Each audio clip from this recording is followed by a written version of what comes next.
It all started when I unlocked the door with my key. But the only thing I heard at that moment was the sound of angry fists pounding on our door. A woman's voice was calling for me to come inside, but this wasn't an ordinary visit. I immediately sensed that something was wrong. When I opened the door, a young woman with eyes filled with rage stormed in. Who was she? And what did she want? In the shock of that moment, I had no idea that my life was about to change forever. What this woman was about to tell me would shatter my marriage, my trust, and even my own identity. But the most disturbing part was that what she had to say was just the beginning. As the events unfolded, I would realize that I was caught in a web of betrayal, lies, and a hidden world. Before I dive into my story, if you don't want your life to be turned upside down like mine, subscribe to my channel to learn real lessons from the real stories we share every day. Just like mine. Also, share your thoughts about the shocking truths I've experienced in the comments, and please show your support by liking my video. Now that you've subscribed, let's dive into my story. As I turned the key in the lock, I wondered who was banging on the door with such fury. I opened it to find a woman, mad with rage. Before I could understand what was happening, she pushed past me and barged inside. "Are you Marcus, Alina's husband?" she asked, stepping in without waiting for my response. Stunned, I tried to make sense of who she was and what she wanted, but the words that came out of her mouth turned my world upside down. "I'm Rachel, Troy Henderson's girlfriend." "Well, I was, because your wife Alina is with him. Here's the proof."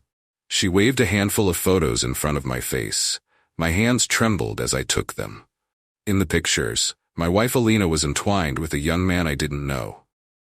Each photo felt like a knife piercing my heart. They were taken just weeks ago. "Who is this man?" I barely managed to ask. Rachel's voice was cold. "Troy Henderson, my boyfriend." "Well, not anymore." Her voice lost its anger, replaced by pain. "He's her student, Marcus, a damn student." The chair I was sitting in could no longer support me. My knees gave out and I collapsed to the floor. My eyes were glued to the photos. Could Alina really have done this? Rachel continued, "It's been going on for months. I found out last week when I saw the messages on Troy's phone." "Are you sure your wife is Alina?" A scream welled up inside me, but no sound came out. "Unless your wife has a twin sister who's also a professor at the same university?" "Yes, I'm sure." At that moment, a void formed inside me, and everything I thought I knew, everything I believed in, was crumbling. This woman had just revealed the harshest truth of betrayal. The woman I loved had lied to me. Rachel glared at me with angry eyes. "This has to stop," she said. "I talked to Troy, but all he did was lie. I thought maybe as her husband, you could do something." I dropped the photos and stared at her with vacant eyes. This couldn't be true. It couldn't be. But the evidence in my hands didn't lie. Left alone in the room, weighed down by the crushing reality of these revelations, I knew there was only one thing I could do. I didn't want to confront Alina, at least not yet. I needed more evidence. I pulled out my phone and found the number of a private investigator I had worked with years ago. "Sam Pierce. Sam, I need your help. I want you to gather proof that my wife is having an affair." Sam's silence was an indication that he understood the gravity of the situation. "Okay, Marcus, but are you sure? Sometimes you don't want to know everything." My fingers gripped the phone. "Yes, I need to know everything." And so the waiting began. Each day, living with the cold reality of betrayal, every glance Alina gave me, every "I love you" she said broke my heart a little more. After 2 hellish weeks, I received a message from Sam. "I have everything, let's meet." With my heart pounding, I left the house under the guise of going to the office. When I arrived at Sam's place, he placed a thick envelope on the table. "Marcus, this is worse than you think." When I opened the envelope, what I saw made me sick. Alina's text messages with Troy, her love notes, emails arranging meetings. My eyes froze on every word, every photo. Sam's voice seemed distant. "This has been going on for more than a few months, Marcus. It's been 6 months. And worse, Troy isn't just a student. He's on Alina's thesis committee. This could end her career." All I could think about was how Alina managed to hide this betrayal so professionally. She was destroying both her career and our marriage. "What are you going to do?" Sam asked. My eyes were filled with hatred. "I'm going to destroy her, both of them. They've ruined my life, and now it's my turn." Sam's warning fell on deaf ears. There was no turning back. Revenge was the only path left for me. The next step was to go to the university's ethics committee and expose everything. When I presented the evidence, the professors on the committee were horrified. I had taken the first step in ending Alina's career. 3 days later, a call from the committee confirmed everything. Alina was going to be fired, and Troy's academic future was in jeopardy. Their world was collapsing. After seeing them like this, I never let Alina back into the house and filed for divorce quickly, bringing the case to court. When I first saw Alina in court, the horror on her face showed just how bitter my revenge was. "Did you do this?" she cried out. "Yes, I did, Alina. You tried to destroy me. Now it's your turn." My eyes were cold, and I had no desire to speak with her. It was all over now, but this was just the beginning. As the judge gave the final decision on our divorce, Alina's trembling lips whispered, "How could you do this to me?" Her words echoed in the courtroom. A voice inside me stirred, wanting to respond, but a deep echo formed in my mind. "I didn't do this to you, Alina. You did this to yourself." As I left the courtroom, I heard Alina sobbing behind me. Troy was still by her side, but clearly he had lost the courage or strength to defend her throughout the trial. Although I thought I had taken my revenge on Alina, I felt an emptiness inside.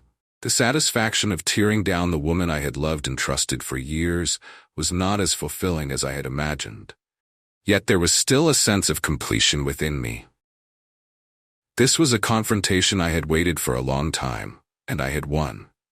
On the way home from court that day, the only thing on my mind was how this would affect my daughter, Emma.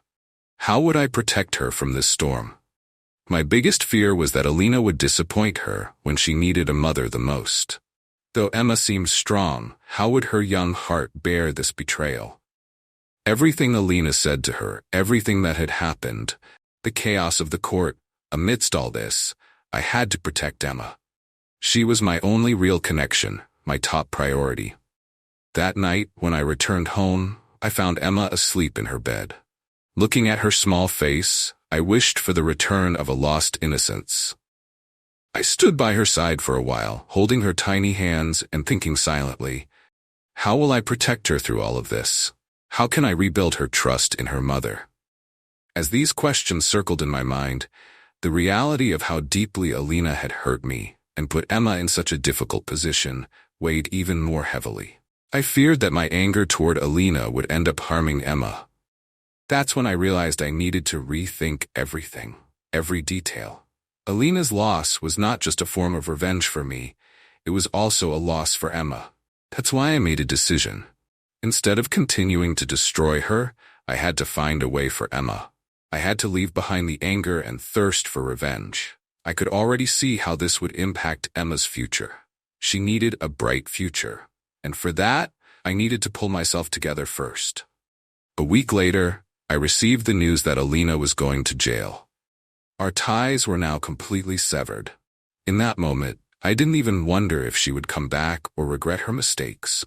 The only thing I focused on was Emma and our future. As painful and exhausting as this process was, I was now facing the reality that every end is a new beginning. This story didn't end here. Life was just beginning anew. Now with Emma by my side, we were going to build a brand new life, free from Alina's shadow. Like every victory, this one came with bittersweet pleasure. Yes, I had lost a lot, but I had also gained the strength to rebuild my life. In the end, if there was one thing I learned from all of this, it was that revenge is not always satisfying. Among those who are destroyed, the innocent always remain. But now, the only truth before us was the chance to rebuild life the right way. For Emma, for myself. The real ending to this story was how we would move forward.